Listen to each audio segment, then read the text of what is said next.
Bonjour à tous, on se retrouve pour notre dernière vidéo et donc dernier atelier de la semaine. Pour aujourd'hui, j'ai donc décidé de continuer ce petit projet sur la chenille qui fait des trous et j'ai décidé de faire honneur à ma collègue de grande section qui pendant le confinement s'était amusée à réaliser un petit peu les étapes de la chenille qui fait des trous étant donné qu'elle l'avait travaillé avec ses élèves.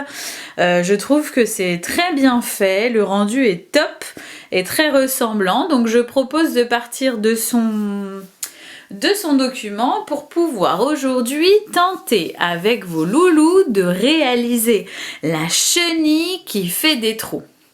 Pour cela, rien de plus simple. Vous allez devoir faire, mes petits choux, 6 petites boules de pâte à modeler. Alors, si vous avez la pâte à modeler de couleur verte, c'est génial. Si vous ne l'avez pas, vous expliquez à vos enfants que l'on peut changer la couleur et du coup prendre la couleur que vous avez à la maison. Donc, première étape, c'est ici, je réalise 3 morceaux de pâte à modeler, pas 3, pardon, n'importe quoi, 6 morceaux de pâte à modeler que je vais donc transformer en boule. Je vous rappelle que pour faire une boule, je mets la pâte à modeler entre mes mains et je roule. Une fois que j'ai obtenu ma boule, comme sur le document, je colle mes boules entre elles. Attention, il faut qu'elles soient dans la mesure du possible les plus rondes et aussi de même taille pour que le rendu soit quand même plus joli. Donc dans un premier temps, on colle les boules de pâte à modeler. D'accord? Hop. Dans un second temps, vous allez devoir donner la forme du corps qui se balade un petit peu. Pour cela, rien de plus simple. Je joue avec le corps. Voilà, j'essaye de lui donner une petite forme et en même temps, je garde toujours les petites boules bien collées les unes entre elles, les unes aux autres. Voilà. Pour ne pas que ça se décolle.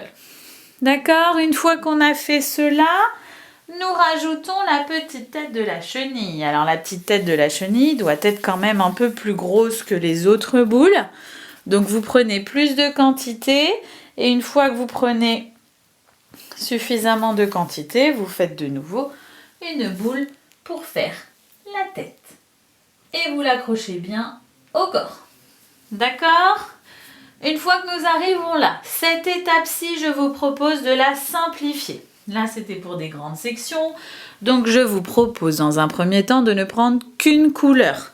Si vous voulez faire ce rendu-là, c'est très simple. Vous faites 2 boules, une de plus grande taille que l'autre, et puis vous les écraserez ensuite. D'accord? Donc là, j'en prends une et je vais la poser sur la tête de ma chenille. Donc le rendu, il est mieux effectivement quand on écrase un petit peu. Donc on écrase un petit peu pour garder le rond. D'accord? Et on fait la même chose avec l'autre. Hop, et on écrase un petit peu. Une fois qu'on a terminé, donc là moi effectivement je préfère simplifier, donc je n'ai fait qu'une couleur. Il nous reste à rajouter son petit nez, vous voyez bien apparaître à l'étape d'ensuite le petit nez, pareil que je mets et que j'écrase un petit peu. Vous pouvez faire le petit nez beaucoup plus petit, là le mien je trouve qu'il est trop grand, donc je retire un petit peu de pâte à modeler et j'en fais un plus petit. Pour en faire un plus petit, j'ai retiré de la quantité et je reforme une boule avec mes doigts. Et je colle. Voilà, c'est mieux comme ceci.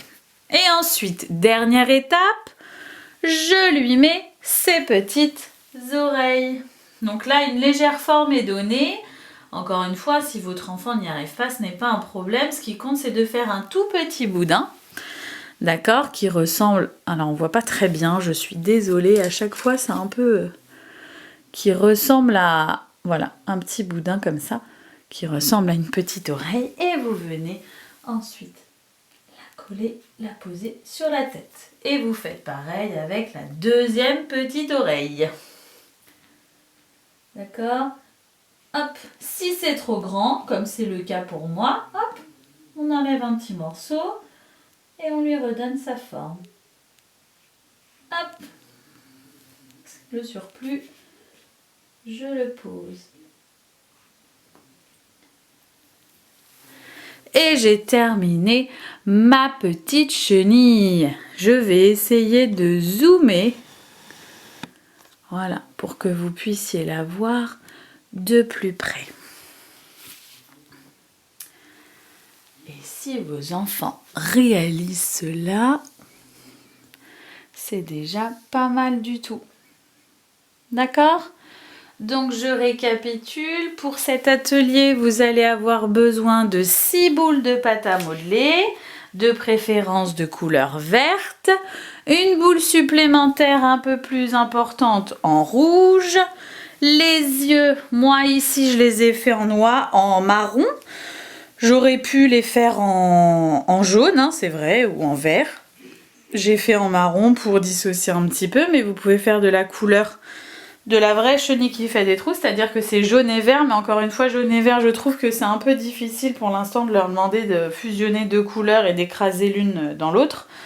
Donc c'est bien dans un premier temps, s'ils font déjà les toutes petites boules, c'est pas évident à faire hein, dans le creux d'une petite main, et puis de maintenir donc une seule couleur, donc une boule jaune ou une boule verte comme vous voulez, ou une autre de la couleur que vous avez. À l'issue de ça, donc vous arrivez à cette étape-ci, vous rajoutez le petit nez qui doit être de petite taille, donc c'est une boule encore plus petite. Et enfin, vous lui rajoutez les petites oreilles. Donc il y a 1, 2, 3, 4 simplifiées, 5, 6, 7, 8 étapes. Donc dans les 8 étapes, hein, en fait, je peux rajouter les yeux et le nez en même temps, donc ça peut faire une seule et même étape, pareil pour les oreilles. Donc en fait, il y a vraiment 6 grandes étapes, pas plus, voire 5 si je compte pas les oreilles et que je les compte avec les yeux et le nez. D'accord, donc c'est pas grand chose, faire des boules, on a déjà fait plusieurs fois, ça devrait le faire et en plus ça nous permet de continuer de travailler sur la chenille qui fait des trous. Et mes loulous, si vous arrivez à faire cette petite chenille, en plus du soleil et de la fleur et de l'escargot qu'on a déjà travaillé, vous aurez déjà donc un très bon niveau. Voilà, et ça nous permet, nous, de travailler le domaine explorer le monde en manipulant des matières et en faisant travailler notre motricité fine. Voilà, donc pour aujourd'hui, je vous propose de nouveau la comptine de la semaine qui s'appelle Mon petit jardinier. Et pour terminer cette semaine, je vous propose un quiz. Et oui, on ne lâche rien, on continue sur les quiz et cette fois-ci sur les lettres, les doudous. On y va, on apprend les lettres. Je vous souhaite par ailleurs un très bon week-end et je vous retrouve lundi. Belle journée!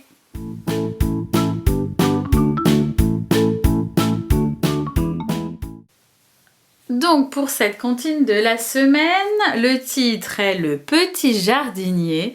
Je vous la partage à l'écran et je vais vous faire les petits gestes. Voici mon petit jardin. J'y ai semé des graines. Je les recouvre de terre noire. Voici la bonne et douce pluie. Le soleil brille dans le ciel. En voici 1, 2, 3, 4, 5 petites fleurs. Et voici pour la comptine de la semaine. Je vous propose maintenant de passer à un petit quiz sur les chiffres. Je vous souhaite par la même occasion une très bonne journée et vous retrouve jeudi. Attention, c'est parti les doudous. Quelle est cette lettre? Oui, c'est le L comme lundi. On s'en rappelle bien, hein, d'accord? On garde bien en tête le L. Très debout, très couché. Attention, on est reparti. Quelle est cette lettre? Alors, un peu plus dur, mais il y en a beaucoup qui la connaissent. C'est le M. Le M comme maman, comme mardi. Maëlie comme Maëlie, comme Maëlys, comme Mila. D'accord? Il y a plein de mots encore avec le son M. Donc là, c'était la lettre M. On continue? Attention. Quelle est cette lettre? C'est plus dur, hein? Alors? C'est le Z comme Zorro, d'accord? Et puis la semaine dernière, je ne sais plus quel élève c'était, mais on m'a dit Zorg. Vous connaissez peut-être Zorg. Effectivement, c'est le Z comme Zorg, ça fait le son Z, d'accord? Ok? On passe à une suivante. Attention, quelle est cette lettre? C'est plus dur. C'est le B comme bébé, d'accord? Ça ressemble à un 3, d'accord? Parce que le B, je fais un trait debout et je fais comme le 3 de bidou, d'accord? Mais là, le B, je ne veux pas que l'on fasse l'association avec le 3 puisque le 3, c'est un chiffre et le B, c'est une lettre. On n'oublie pas. Le B ressemble au 3 puisque dans la manière de d'écrire, je fais aussi de bidou, mais c'est tout. D'accord? On continue. Attention, quelle est cette lettre? C'est le T comme tata, d'accord? Le T c'est facile, je fais un trait debout et un trait couché. C'est tout. Ok mes petits chats? On continue. Attention, quelle est cette lettre? Elle est dans plein de prénoms. D'accord? C'est un R. D'accord? R comme René. D'accord? R comme dans Loris. D'accord? J'entends bien le R. Ok? Il y en a plein des R dans tous les mots, que ce soit au début, en milieu et en fin de mot. Ok? Donc pour tracer le R, je fais un trait debout, un bidou et une petite queue. D'accord? On n'oublie pas, on essaye de les retenir. Je sais qu'il y en a beaucoup et que celles-ci sont plus compliquées, mais pas le choix les doudous, vous devez toutes les apprendre. On y va, on continue? Attention, quelle est cette lettre? Oui, c'est le F, d'accord? Comme Fabrice, comme François, d'accord? Comme fourchette. Il y a plein de mots, pareil avec le son F. Attention à dissocier de la lettre V qui fait le son V, comme voiture. Là, on est dans le F, c'est plus doux comme son, d'accord? C'était donc le F. Attention, plus que 2 lettres. Vous êtes prêts? Oui, allez, on en fait une facile. 3, 2, 1. Quelle est cette lettre?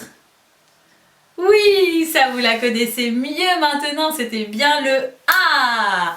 Ok, on y va, on continue pour la dernière lettre. Vous êtes prêts? Attention, quelle est cette lettre? Ça fait S et ça ressemble au corps d'un serpent. C'est la lettre S, d'accord? Ça fait le son S comme Sarah. On est d'accord mes petits choux? Donc on apprend bien toutes ces lettres. Le S pour le réaliser en pâte à modeler. Je fais un grand boudin, d'accord, sur la table ou avec mes mains. Et ensuite je le dispose pour former le S. Pour vous aider, vous pouvez prendre le support que je vous avais envoyé pour réaliser le serpent en pâte à modeler avec la petite tête et vous essayez d'orienter cette fois-ci en forme de S. C'est un peu le même concept, d'accord? La même gestuelle. On en a terminé avec le quiz et surtout pour aujourd'hui. Donc je vais vous dire mes petits choux à demain, passez une bonne journée et surtout travaillez bien. Au revoir mes petits chats. Bonne journée à tous.